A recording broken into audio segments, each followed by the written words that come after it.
అధికారంలోకి రావడం కోసం పొలిటికల్ పార్టీలకు పాదయాత్ర ప్రధాన అస్త్రంగా మారింది. ముఖ్యంగా తెలుగు రాష్ట్రాల్లో యాత్రలకు ప్రత్యేక చరిత్రలు ఉన్నాయి. ఉమ్మడి ఏపీలో, ఆ తర్వాత విభజన తెలంగాణ, ఏపీ రాష్ట్రాల్లో అనేక మంది నేతలు పాదయాత్రలు చేసి తమ పార్టీలకు జవసత్వాన్ని తీసుకొచ్చారు. మరికొంతమంది నేతలు అధికార పీఠాన్ని అధిరోహించారు. ఇప్పుడు వారి బాటలోనే బీఆర్ఎస్ వర్కింగ్ ప్రెసిడెంట్, మాజీ మంత్రి కేటీఆర్ నడవనున్నారట.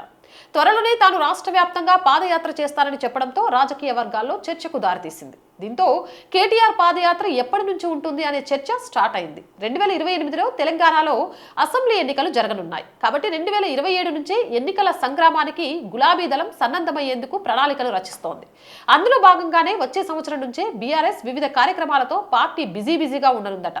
ఈ సంవత్సరం మెంబర్షిప్ డ్రైవ్, పార్టీ బలోపేత కార్యక్రమాలు, జీహెచ్ఎంసీ ఎన్నికలు పూర్తి చేసుకుని వచ్చే ఏడాది నుంచి అగ్రనేతలు నియోజకవర్గాల వారీగా యాత్ర చేపట్టనున్నారట. అయితే గులాబీ బాస్ కేసీఆర్ రాష్ట్ర వ్యాప్తంగా బస్సు యాత్ర చేస్తున్నట్లు తెలుస్తోంది. ఈ బస్సు యాత్ర అన్ని నియోజకవర్గాలను కలుపుతూ ఉండే అవకాశం ఉందట. ఉమ్మడి జిల్లాల వారీగా బస్సు యాత్ర షెడ్యూల్ కూడా ఖరారు చేస్తారని తెలుస్తోంది. ఆ టైంలో పార్టీ నేతలను కలుపుకొని వెళ్లే విధంగా ఒక కార్యాచరణ కూడా సిద్ధం చేసుకోవాలని భావిస్తున్నారు. ఇక 2023 అసెంబ్లీ ఎన్నికల్లో అధికారానికి దూరమైంది కారు పార్టీ. లోక్సభ ఎన్నికల్లోనూ దెబ్బతింది. పైగా ఆ పార్టీ నుంచి గెలిచిన ఎమ్మెల్యేలలో 10 మంది హస్తానికి చేరువయ్యారు. దీంతో ఏడాది కాలంగా పార్టీలో మళ్లీ ఉత్సాహం నింపే కార్యక్రమాలు జోరందుకున్నాయి. క్షేత్రస్థాయిలో క్యాడర్ చేజారకుండా భరోసా కల్పించే ప్రయత్నాలు చేస్తున్నారు. కేసీఆర్ ఆదేశాలతో పార్టీ ముఖ్య నాయకులు కేటీఆర్, హరీష్ రావు ప్రజల్లోకి వెళ్తున్నారు.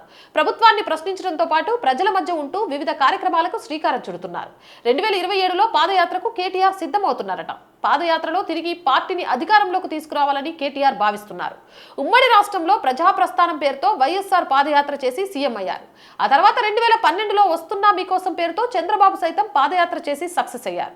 వైఎస్ఆర్ అధినేత జగన్ జైలుకు వెళ్లడంతో షర్మిల పాదయాత్ర చేశారు. రాష్ట్ర విభజన తర్వాత కూడా 2 తెలుగు రాష్ట్రాల్లో నేతలు పాదయాత్రలు చేసిన సందర్భాలున్నాయి. 2014 తర్వాత తెలంగాణలో సిపిఎం రాష్ట్ర కార్యదర్శి తమ్మినేని వీరభద్రం పాదయాత్ర చేశారు. ఇక 2019లో అధికారంలోకి రావడం కోసం వైసీపీ అధినేత జగన్ పాదయాత్ర నిర్వహించారు. 2019 ఎన్నికల్లో గెలిచి ఏపీ సీఎం అయ్యాడు.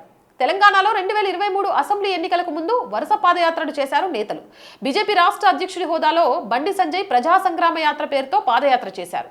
వైఎస్ షర్మిల వైఎస్ఆర్ తెలంగాణ పార్టీని స్థాపించి పాదయాత్ర చేశారు.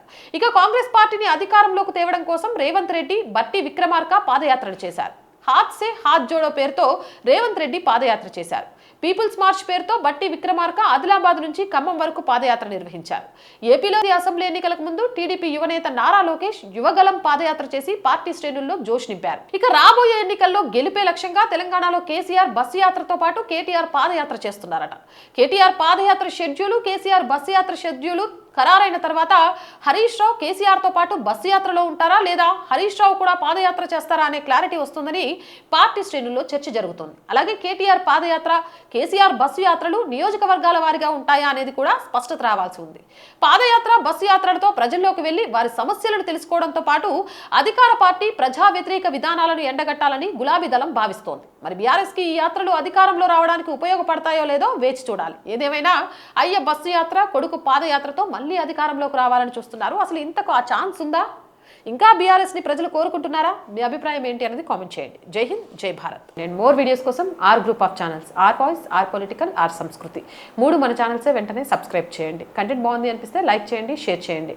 ఆర్థికంగా ఆర్ వాయిస్కి మీ చేయూత చాలా అవసరం. ఆర్థికంగా సపోర్ట్ చేయాలి అంటే సబ్స్క్రిప్షన్ పక్కనే జాయిన్ అనే బటన్ ఉంది.